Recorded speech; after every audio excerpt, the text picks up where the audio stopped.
Hello everyone, welcome to my YouTube channel. इस video में हम Qt फ्रेमवर्क में C++ को यूज करते हुए लेआउट सेट करेंगे, जिसके लिए हम चेक बॉक्स विजेट्स का यूज करेंगे। तो चलते हैं, हम एक न्यू प्रोजेक्ट क्रिएट कर लेते हैं। तो इसके बाद यहाँ से मैं Qt विजेट्स एप्लीकेशन को सिलेक्ट करूंगा और प्रेस करूंगा चूज बटन। ठीक है, तो इससे नेक्स्ट हमने यहाँ पे कोई भी नेम सिलेक्ट कर लेना है अपने प्रोजेक्ट के लिए। तो यहाँ पे मैं कर लेता हूँ लेआउट। ठीक है, और इसके बाद यहाँ से मैं नेक्स्ट प्रेस करूंगा। तो ये क्यू मेक है, इसको हम ऐसे ही रहने देंगे, क्यू मेक के साथ काम करेंगे। ये हमारी क्लास इंफॉर्मेशन है, इसको भी हम ऐसे ही रहने देंगे। ये ट्रांसलेशन फाइल, जिसमें हम किसी भी फाइल को किसी अदर लैंग्वेज में ट्रांसलेट करवा सकते हैं, लेकिन हम इसको भी इसी में ही रहने देंगे। और यहाँ पे हमारे पास कुछ किट्स अवेलेबल है, जिनमें से हमने कोई भी किट चूज कर लेनी है जिसके साथ हम काम करेंगे। तो यहाँ से मैंने एक 64 बिट किट चूज कर ली है, मेन GW। ठीक है, और यहाँ पे नेक्स्ट प्रेस किया और लास्ट में फिनिश। ठीक है, हमारा प्रोजेक्ट क्रिएट हो चुका है और हम अपने प्रोजेक्ट के अंदर इस टाइम मौजूद हैं। और यहाँ पे अब हमने क्या करना है, सबसे पहले ये जो हमारे पास फाइल है इसको मैं रिमूव कर दूंगा, क्योंकि हम अपनी विंडो एक क्रिएट करेंगे, यूजर इंटरफेस विंडो हम अपनी एक क्रिएट करेंगे। तो वो कैसे करेंगे, उसके लिए पहले तो यहाँ पे मैं कुछ ले लूँ हेडर फाइल्स, क्योंकि हमने लेआउट सेट करना है। तो उसके लिए हम सबसे पहले ले लेते हैं शार्प इंक्लूड के साथ हमारा सबसे पहले हॉरिजेंटल जो लेआउट है उसको ले लेते हैं। तो वो क्या है, हमारा क्यू एच बॉक्स लेआउट। ठीक है, ये हॉरिजेंटल के लिए है, और इसी तरह वर्टिकली एक लेआउट सेट करना है। उसके लिए हम यहाँ पे शार्प इंक्लूड के साथ इंक्लूड कर लेंगे क्यू वी, ये वर्टिकली है, और इसके बाद बॉक्स लेआउट। ठीक है, तो ये अगर हमने वर्टिकली लेआउट सेट करना हो, ये उसके लिए है। और इसके बाद हमने जो विजेट यूज करना है इस प्रोजेक्ट में वो हम यहाँ पे इंक्लूड कर लेते हैं, शार्प इंक्लूड, और हम यूज कर लेंगे चेक बॉक्स को। ठीक है, ये हमारा क्यू और चेक बॉक्स, ये हमारा चेक बॉक्स आ गया। ठीक है, तो अब आ जाते हैं मेन के अंदर। ये हमारा मेन फंक्शन है, तो इसके अंदर आ जाते हैं। ठीक है, यहाँ से इसको हमने रिमूव किया हुआ है, दोनों को हम यहाँ से रिमूव कर देते हैं। अच्छा, तो चलते हैं नेक्स्ट स्टेप। यहाँ पे अब हमने अपना एक अपनी विंडो क्रिएट करनी है, यूजर इंटरफेस विंडो। तो वो कैसे करेंगे, उसके लिए यहाँ पे मैं लेता हूँ क्यू विजेट। ठीक है, ये आ गया, यहाँ से मैं सिलेक्ट कर लेता हूँ क्यू विजेट को, और इसके बाद इसके लिए एक पॉइंटर सेट करेंगे। मैं W कर लेता हूँ, आप कोई भी नेम यूज कर सकते हैं। ठीक है, और इसके बाद यहाँ पे न्यू के साथ हम करेंगे क्यू विजेट। ये क्यू विजेट आ गया और इसकी पैरेंथेसिस। ठीक है, तो अब हमने क्या करना है, ये जो हमारी विंडो होगी यूजर इंटरफेस विंडो, इसका एक नेम भी हम सेट कर लेते हैं। तो मैं उसके लिए करूंगा यूज W को, और क्योंकि ये हमारा पॉइंटर है इसलिए यहाँ पे हमने एरो यूज करना है। और इसके बाद हमने करना है सेट विंडो टाइटल। ठीक है, विंडो टाइटल, ये आ गया, सिलेक्ट कर लिया।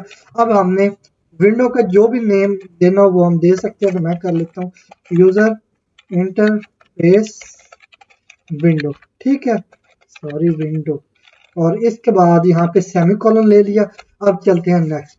ये हमारी आ गई विंडो, इसको हमने अब शो करवाना है। तो उसके लिए हम क्या करेंगे, ये W पॉइंटर यूज करेंगे, एरो सेट करेंगे, और यहाँ पे हम शो, ये हमारा फंक्शन है, इसको कॉल कर लेंगे।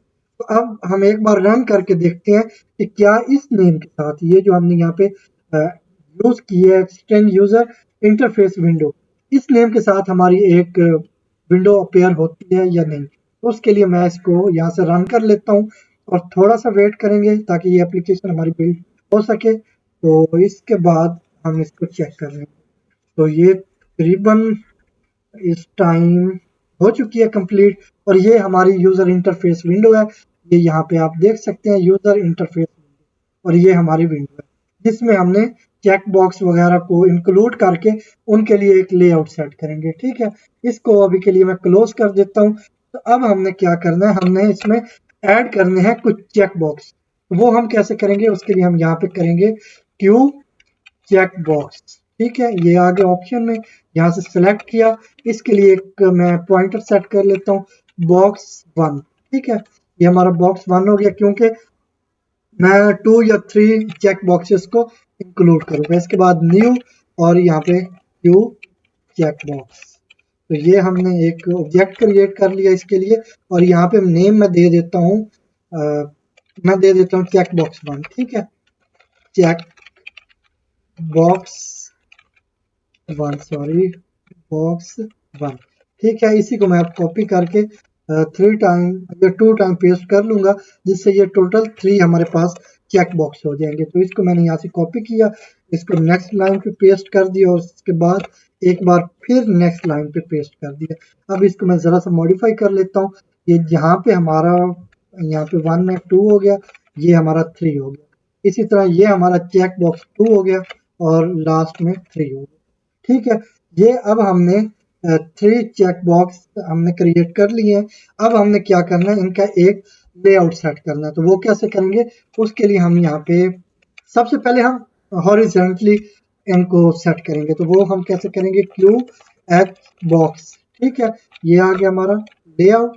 एक पॉइंटर क्रिएट कर लेंगे, तो पॉइंटर का हम कोई भी नेम रख सकते हैं। मैं रख लेता हूँ HL, मतलब हॉरिजॉन्टल लेआउट। ठीक है, और इसके बाद यहाँ पे न्यू और क्यू एच बॉक्स लेआउट, और इसके बाद सेमीकोलन। इसकी पैरेंथेसिस हमने यूज नहीं करनी। ठीक है, और इसके बाद चलते हैं नेक्स्ट। अब हमने क्या करना है, ये जो हमारी लेआउट है हॉरिजॉन्टली, इसमें हमने ये जो बॉक्सेस क्रिएट किए हैं इनको ऐड करना है। वो हम कैसे करेंगे, उसके लिए HL और यहाँ पे हम पॉइंटर सेट करेंगे, इसका एरो, और इसके बाद ऐड, इसमें हमने ऐड करना है विजेट। और कौन सा विजेट है हमारा, फर्स्ट है हमारा बॉक्स 1। ठीक है, तो ये जो कि पॉइंट कर रहा है हमारे चेक बॉक्स 1 को। और इसके बाद इसको मैं कॉपी पेस्ट कर लूंगा फर्दर 2 टाइम। तो यहाँ से मैं इसको कॉपी कर लेता हूँ, नेक्स्ट लाइन पे ये पेस्ट हो गया, एक बार फिर पेस्ट हो गया। ठीक है, और यहाँ पे ये हमारा चेक बॉक्स 2 हो गया और ये हमारा 3 हो गया। तो ये हमारे पॉइंटर है जो हमारे चेक बॉक्सेस को पॉइंट कर रहे हैं। तो इनको हमने ये हॉरिजॉन्टली लेआउट में ऐड कर लिया। ठीक है, और इसके बाद अब हम क्या करेंगे, इसके लिए अब हमने ये लेआउट को सेट भी करना है। तो वो हम कैसे करेंगे, उसके लिए यूज करेंगे W एरो, और इसके बाद सेट लेआउट। यहाँ से मैं सिलेक्ट कर लेता हूँ, और इसमें हमने ये जो पॉइंटर है HL, ये यहाँ पे एज आर्गुमेंट पास कर देंगे। तो ये हमारा कोड कंप्लीट हो गया। अब इसको हम टेस्ट कर लेते हैं। यहाँ से मैं इसको रन करता हूँ, और थोड़ा सा टाइम वेट करना होगा जब तक ये बिल्ड हो जाता है। ये बिल्ड हो चुका है, तो यहाँ पे आप आउटपुट देख सकते हैं। ये हमारे चेक बॉक्स हैं, ये चेक बॉक्स 1 है, ये चेक बॉक्स 2 है, और इनमें मैं क्लिक भी कर रहा हूँ, तो ये चेक बॉक्स 3। तो यहाँ पे एक चीज और मैं आपको एक्सप्लेन कर दूं कि आप किसी भी विंडो पे इस एप्लीकेशन को रन करेंगे, तो ये उसका जो साइज होगा विंडो का, यूजर इंटरफेस विंडो का, ये उसके अकॉर्डिंग सेट हो जाएंगे। अब जैसे देखिए, मैं इसको इंक्रीज करता हूँ तो ये भी इंक्रीज हो रहे हैं, इसको मैं अगर डिक्रीज करता हूँ तो ये भी डिक्रीज हो रहे हैं। ठीक है, इसलिए आप किसी भी विंडो पे, किसी भी आप ऑपरेटिंग सिस्टम पे इसको यूज करते हैं, तो विंडो का जो भी साइज होगा उसके अकॉर्डिंग ये सेट हो जाएंगे। ठीक है, तो अब ये हमने कर लिया इनको सेट हॉरिजॉन्टली। अब हम इनको वर्टिकली सेट करेंगे। उसके लिए हम क्या करेंगे, यहाँ पे हम यूज करेंगे UV। यहाँ पे जस्ट थोड़ी सी चेंजेस करनी है। तो ये अब जो वर्टिकली अब ये बॉक्स लेआउट है, इसको हम यूज करेंगे, और यहाँ पे मैं यूज कर लूंगा VL। ठीक है, तो जहाँ पे हमारा ये H है वहां पे मैं V कर दूंगा। ठीक है, और यहाँ पे हमारा H है, इसको भी मैं V कर देता हूँ। ये H है, इसको भी V, और ये H है, इसको भी V। और इसके बाद लास्ट में यहाँ पे H है, और यहाँ पे भी मैं V कर देता हूँ। अब ये हमारा कंप्लीट हो गया। तो अब मैं दोबारा से इसको रन करता हूँ, तो ये बिल्ड हो जाता है। तो तब तक हम वेट कर लेते हैं, थोड़ा ही टाइम लगेगा, और ये रन हो चुका है। ठीक है, तो यहाँ पे आप देख सकते हैं, इसको मैं इंक्रीज कर लेता हूँ, तो ये अब वर्टिकली सेट हो चुका है। तो इसका भी वैसे ही है कि हम इसको इंक्रीज करें, डिक्रीज करें, ये उसके अकॉर्डिंग लेआउट हमारा सेट हो चुका है। कोई भी विंडो है, कोई भी आपका ऑपरेटिंग सिस्टम है, तो ये उसके साइज के अकॉर्डिंग सेट हो जाएंगे। ठीक है, तो ये थी आज की हमारी वीडियो, जिसमें हमने C++ को यूज करते हुए लेआउट सेट किया है, और इसको हम ऑपरेटिंग सिस्टम के अकॉर्डिंग इसको हम इंक्रीज या डिक्रीज करवा सकते हैं। तो आई होप इसकी आपको अच्छे से समझ आई होगी। अगर वीडियो अच्छी लगी हो तो लाइक एंड शेयर करें, और हमारे YouTube चैनल को सब्सक्राइब करें।